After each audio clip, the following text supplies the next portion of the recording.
Največji problem je, ki ga opažam, ta, da je sedaj postalo zelo moderno kopičenje oblačila, ne, sploh z to intenzivno proizvodnjo tekstilov. Recimo vsak Slovenec letno zavrže 12 kilogramov oblačil in to je zastrašujoč podatek že za Slovenijo, kaj šele za ves svet.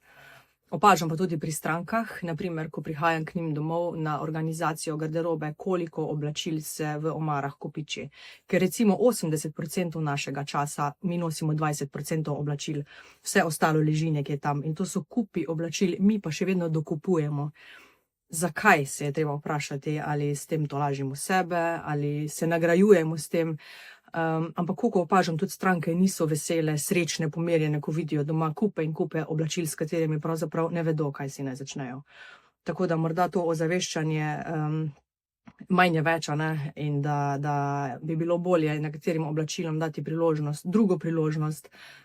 To so mali koraki v mišljenju, ki jih lahko vsak naredi in ki mislim, da bi doprinesli k boljšemu jutri.